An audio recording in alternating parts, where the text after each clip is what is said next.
Ladies and gentlemen, welcome back to Lucore Automotive. It is finally a beautiful day here in Central Ohio. As you can see, I have with me Katrina Bell, 73ChargerChic, and her 1973 Dodge Charger. You saw in the previous video, we did pick up all of our paint from Mark over at A1 Auto Parts in Buckeye Lake. And today, she's doing a bunch of work. And I'm gonna hold the camera. So we got to get this engine bay painted because it is black and old and disgusting, and this car needs to be pretty. And you have a very pretty motor. Yes. That needs to sit in here. Yes. So that's what we're going to do today. Full disclosure, we are not painters. We are not automotive painters. That is not what we do here. But this needs to get done. She needs to be able to drive this car, and nobody else has time or the ability to do this. So yeah, we looked. Yeah, we're just going to do it ourselves. Couldn't possibly go bad. No way. Nothing ever goes wrong. No, we're professionals here. So yeah, if you're interested, we're gonna get some paint laid down. Obviously we need to do a little bit of prep work, so time to start masking stuff off and go through the process here on the 1973 Dodge Charger. Get it ready for a big purple, big block Mopar. Stay tuned. So what we have is some Dyno degreaser. We did do a little degreasing, cleaning and sanding a little bit before. Just kind of need to pump it up a little bit and get in the corners a little bit better. We have some primer, and it is filler primer. And we have our custom mixed paint that matches my car because the engine bay is going to match it, and it will contrast with that purple that we have and all that shiny aluminum. We have paper because we don't want to get anything else anywhere else. We have steel wool. We have a brush. We have painter's tape and just more of the same. So wish us luck, and let's pray to the do-it-yourself paint gods that nothing goes wrong. So I guess step one here is I'm gonna start masking the car off. One of the nice things about having a very short painter is she could get under the hood. And by under the hood, I mean like In the car. in there. Yes. Reasonably easily. Definitely not for me. So I'm gonna get started masking. Gonna mask off the fenders because we don't want to spray up here. We can get down here because this side oddly is black and that side is green. So we want to take it from the top of the fender line, clear off all, or mask off all of the chrome, everything else, and then I think we're going to make everything else green. Sound good? I guess. Cool. Well, you get in the engine bay, and I'll get you some gloves. Yes, definitely need some gloves because we can't mess up the skin. Yeah. I'll get some gloves, you get in there, and I'll start masking. Okay. Cool.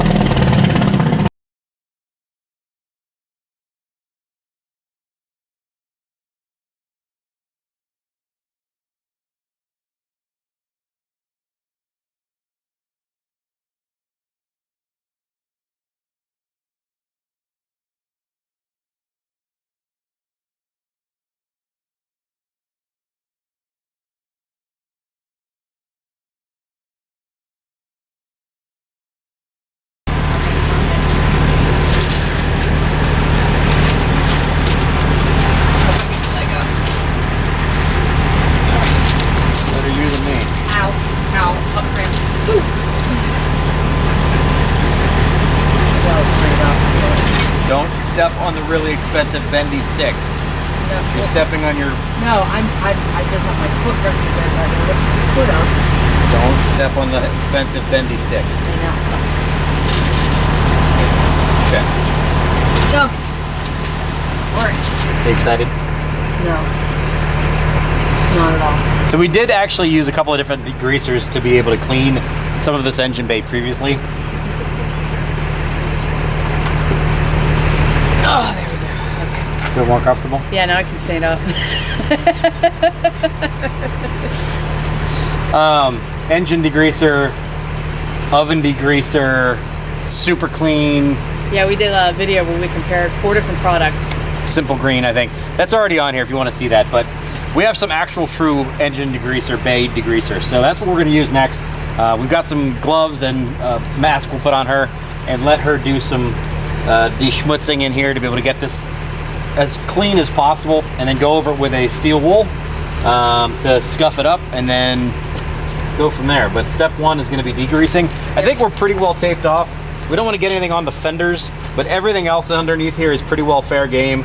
And to try to avoid a couple of spots, but like the brake booster and all that stuff, the steering gearbox, all that stuff's going to get replaced. So we don't really care. You know, we're also not professionally doing this, let's be honest. This doesn't have to be professional, but it's gotta look nice. To make it a little bit nicer than black on this side and green on this side, and rust, scratchy rust over here, and this is all scratched up, and All right, so I'll give you your gloves, and you can start degreasing. Okay. Oh, and hey, by the way, Bill, thanks for the rear differential cover. It's gonna make an excellent bowl for degreaser. Thanks, Bill.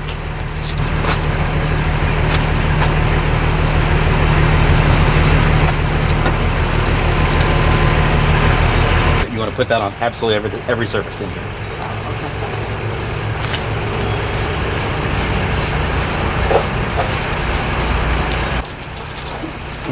This stuff, look.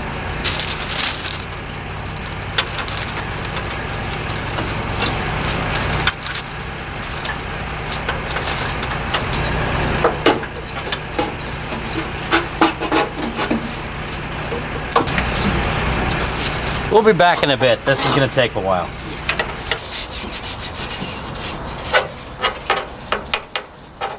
Well, that's pretty sufficiently degreased. What do you think? Yep. Maybe just a few little spots. So next step is steel wooling the heck out of this. Right? Yeah. And we're going to start with a 1. Yep.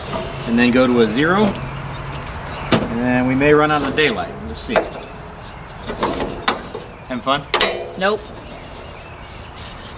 You sure? Yep. So many car people love doing this. Well, that's why I try to pay somebody to do it.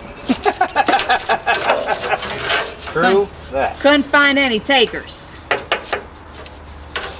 True that. Level 1 steel wool.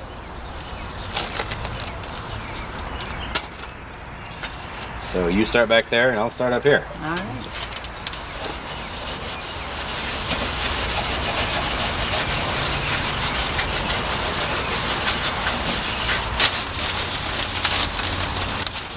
You know, I totally remember there's a reason we don't do paint and body work.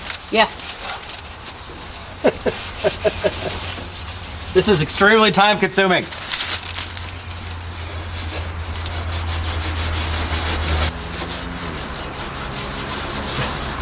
Man, for the amount of stuff we have degreased off this, it is still ripping like all kinds of crap off us. Yep.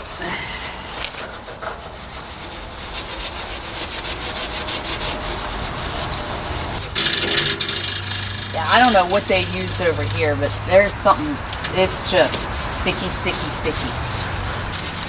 You paint and body guys, I'm sure have a much faster, simpler, better way Sandblasting. to do this. Yeah, sandblasting would be really nice. Feel free to put that in the comments below of how stupid we are and how much we're wasting time doing what we're doing. We'd love to know for the next time. We'll see you in a little bit. Yeah, this is, there's just still more grease coming up. Yeah, give me some steel wool. I mean with the... Greaser. Yeah. You know, put some greaser in your steel wool. Oh yeah, that's gross. Okay, that's good, that's good. It's on the hinges. Oh, It's just, yeah. Oh, it's still, look. Probably somebody just greased the hinge and greased the hinge and greased the hinge over the last 40 years. Bake at 400 degrees. We'll be back in a bit. You're gonna have to pour some of that in the... Look at that. That's just going to evaporate super fast. Yeah, I'm just gonna rip it off. It's just ripping the junk off though.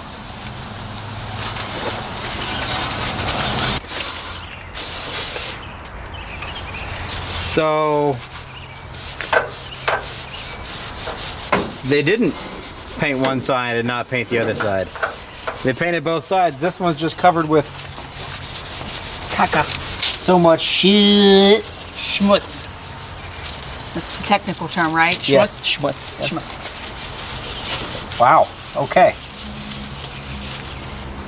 Well, good to know. Glad we're stripping that off. This is going to take even longer. Now that we know that this is actually grease, not paint. Oh, God. Really wish we could have paid somebody to do this. I know.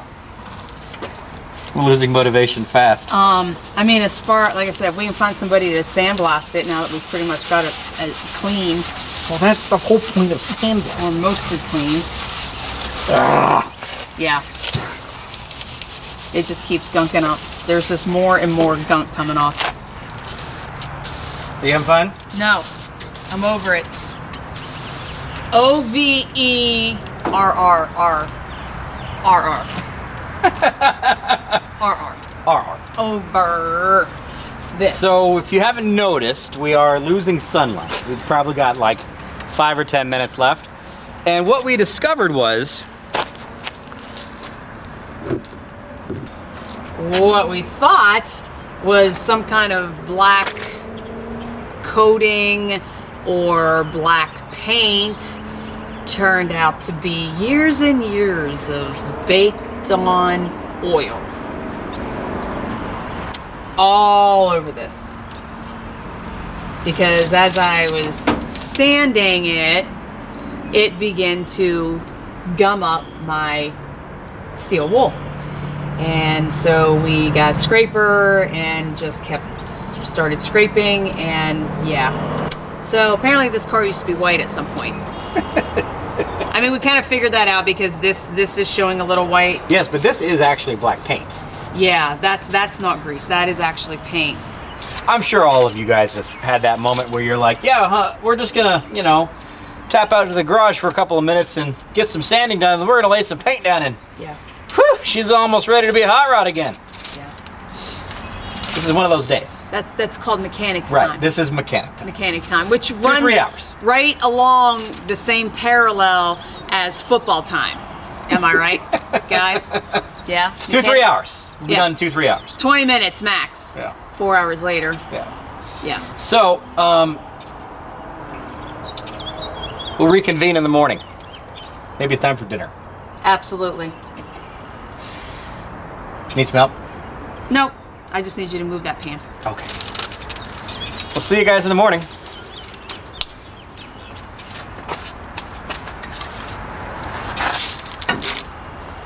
Is it off? Nope. Oh. Is it off? Oh, you want to watch me climb out of the damn car. Okay. Everybody's just going to be entertained by the short little girl climbing out of the car. No, we're all jealous because you can do this. I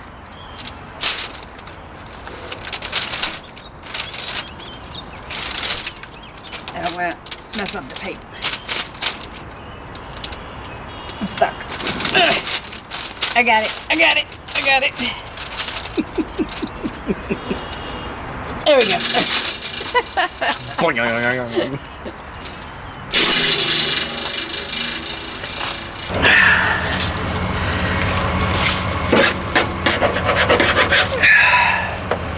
I am so done with this. I'm so done with this. I'm gonna call somebody. I'm getting somebody out here. I'm done with this. This is stupid. This is stupid. Be right back. All right, so new plan. Been scraping on this thing for like 2 months. I've hit it with everything I can think of, and literally everything I can think of is not doing much of anything. The only thing that really was making any progress at all was manually scraping this thing. I've made a lot of progress, but it's still horrible. and something that I want to lay paint down on, no, definitely not. So, reached out to some people, and we found a company that's local that does mobile media blasting, and he has agreed to coming out today, and we're gonna get this thing blasted with some soda, because that'll do the job, and then we can prep it, and then we can paint it.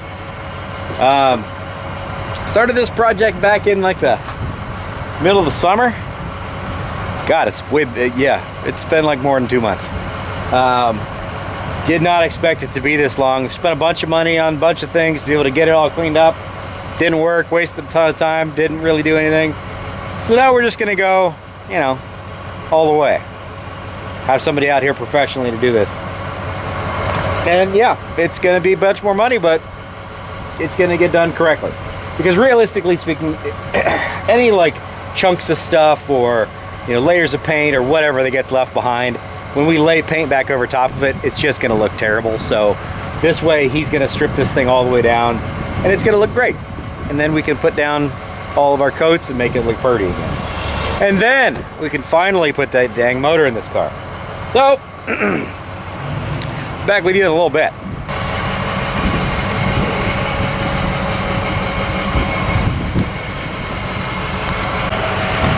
When you throw in the towel, call on the big guns. How about that? Yeah, this'll do.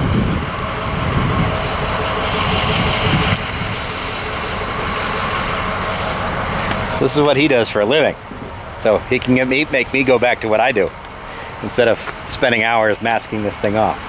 So apparently my little crappy plastic drop cloth is not quite up to snuff for we're going to be moving some air today, so we'll make sure we take care of it. There you go. This is, as we explained, not a surgical procedure, not precision. Not heart surgery, no. But it's going to remove the lion's share of all of the junk that's underneath the hood of this thing, so it'll give us a good quality base to work from and then go from there. So I'm excited. I can finally start working on this car. And I don't have to do any work, which is even more exciting.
Looks a heck of a lot better.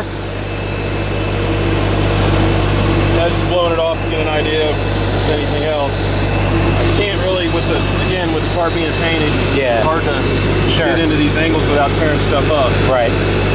Same up there. Kind of, I can do the outside of the hinges, but if I do the inside of them, then I'm blowing over the fender. Sure. So we don't really want to do that. It's a hell of a lot better for sure. I told you, it looked different. Wow. Why didn't I call this guy back in July? I'm dumb. He's been working for like an hour and has already done 10 times as much work as I did in the 20 hours I spent scraping and using every chemical known to man. Oh well, lesson learned, I guess. There's some rust right here. Just open up to the inside, so Yeah. just want to make sure you knew about that.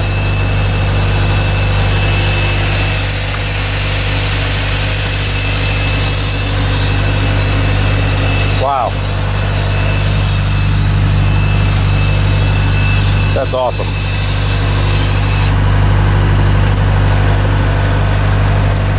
Always like to, I'd rather be safe than sorry when it comes to this stuff. Yeah. Start trying to get too much of it and you have an accident and now you got a big mess. Right. So No, I agree. And we're not, this is not like a, you know, factory restoration concourse. Right. That's not what we're looking for here. We just want to get a nice set of paint in here. Yeah, if you guys end up doing something like that, strip it all down and I'll do the whole thing for you. Okay. You know what I mean? It's just when a car's built like this, it's a little more restrictive on what I can do. Yeah. Well, how about them apples?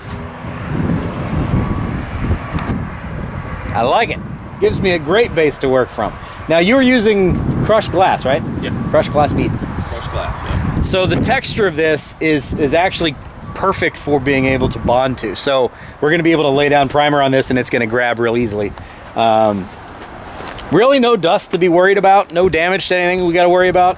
He went ahead and taped off the pieces that we wanted to make sure we protected, but pretty solid car. This is an opportunity where you're going to see some problems. If you have Bondo and holes and rust and that kind of stuff, it's going to definitely come out in this. There's one small little spot behind the brake booster, but everything else, it's a very solid car. You know, your crappy 1970s Mopar welds, but otherwise it's solid. So next thing we're going to do is we're going to get this acetone bathed a bit to make sure we get all of the last little bits of residue off of it. And then it's time to lay some primer down. So time for me to call Katrina, tell her to get her little self out here, start working on her car again, because this part's done. Well, ladies and gentlemen, we're gonna end this right here. I got a bunch more stuff I gotta deal with. I've got the hood hinges pulled off in our dry blasting cabinet. This one shoots aluminum oxide, because I gotta strip this stuff down, get the last little bits. When he was shooting, he can't shoot from inside out, because it would have damaged the fenders. So he left the insides kind of scuzzy, the outsides look good. So I just need to blast the insides. And they turn out all right. I just finished this one. Yeah, it's not as good as, you know, what he could do, but it'll do. It'll work for what we're looking to do. So I need to blast the other one, and then it's a whole bunch of paint, a whole bunch of prep work. We gotta blow it dry, completely clean. It does have a little bit of flash rust on it from sitting overnight, so we're gonna do a little scuffing on that to get that all removed, and then we're going to completely clean all of that bare naked metal surface, and then we can start actually getting it to paint. That's gonna be another video. We're just gonna leave this one with stripping, but it's finally done. We finally got that all done. I'm very excited. Well, other than the hinges. So thanks for being here. Wish I made that phone call 2.5 months ago, but hey, you know what? You learn. It was money well spent. Yeah, so let me get this done, and then yeah, next video is going to start here shortly with paint prep and painting. And I'm going to get Katrina back over here. I have talked to Steve, our resident paint know-it-all guy. Not really paint know-it-all guy, but he's a stickler for when it comes to paint stuff. So the guy with the 68 Chevelle, and he's going to be advising us on this whole process and how to make it look real nice. Because your paint's only as good as your prep, right? I hate prep work. All right, like, comment, subscribe, all that jazz. We'll see you on the next one. Take care.